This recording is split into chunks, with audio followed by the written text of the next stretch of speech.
Hello, everyone. Welcome to the Newsbrowse News broadcast.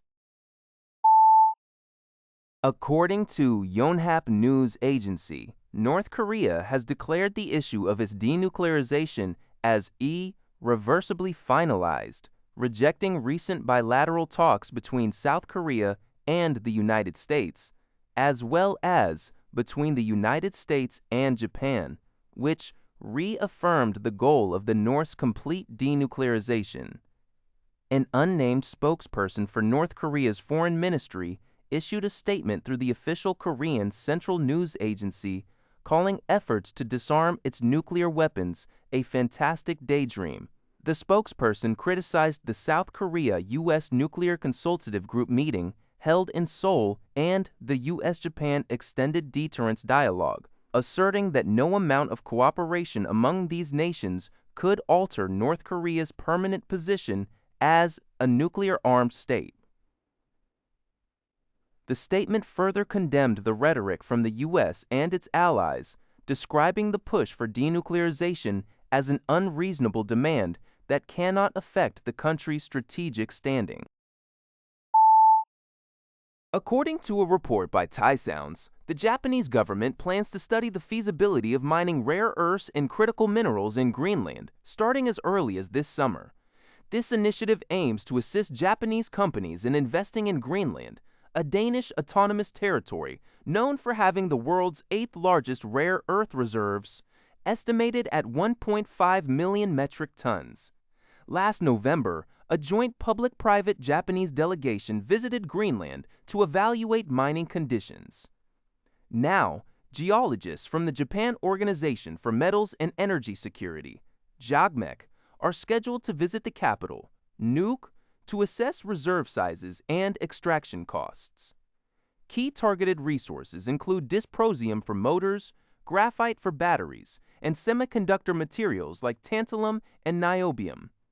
Due to geopolitical tensions and China's export controls on rare earths, where China accounts for 70% of global production, diversifying supply chains is crucial for Japan.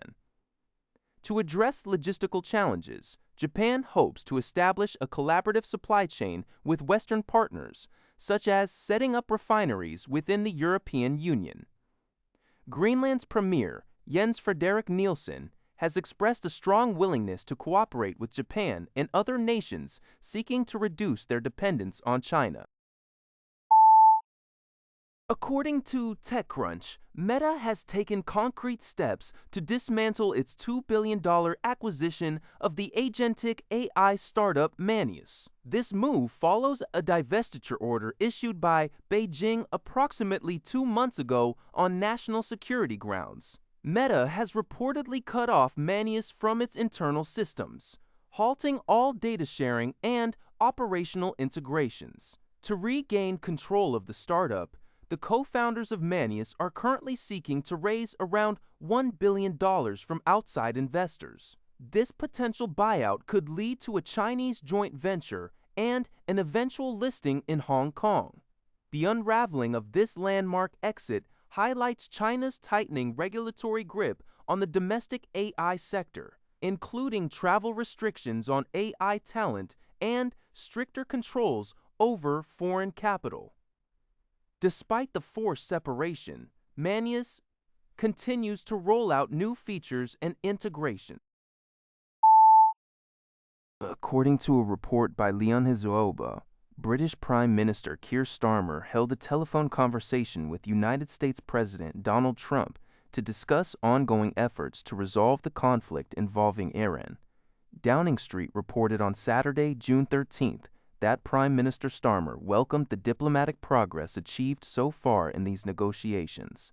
Starmer reiterated that the United Kingdom stands ready to actively support the implementation of any forthcoming peace agreement. He also emphasized the UK's commitment to collaborating closely with its international partners to ensure the agreement's long-term success. Furthermore, both leaders reached a consensus on the critical need to restore freedom of navigation in the region, noting that such a step is vital to mitigating the negative impacts of the conflict on the global economy. According to Al Jazeera, Qatar secured their first ever World Cup point after a dramatic late header from Boualem Kouki in the 4th minute of stoppage time snatched a 1-1 draw against Switzerland. The opening Group B match of the 2026 World Cup took place at Levi Stadium in Santa Clara, California. Switzerland dominated possession and took the lead in the 17th minute when striker Bril Embolo calmly converted a penalty. Embolo had won the penalty himself after being fouled by Qatari goalkeeper Mahmoud Abunada, who received a yellow card on the play.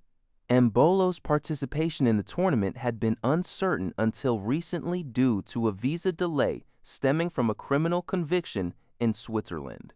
Despite multiple chances for the Swiss, Qatar's defense held firm, and goalkeeper Gregor Kobel could not prevent Kouki's late equalizer. Led by Spanish coach Julen Lopetegui, Qatar's hard-fought draw marks a major milestone for the Gulf nation, which had lost all 3 of its group stage matches as hosts in 2022.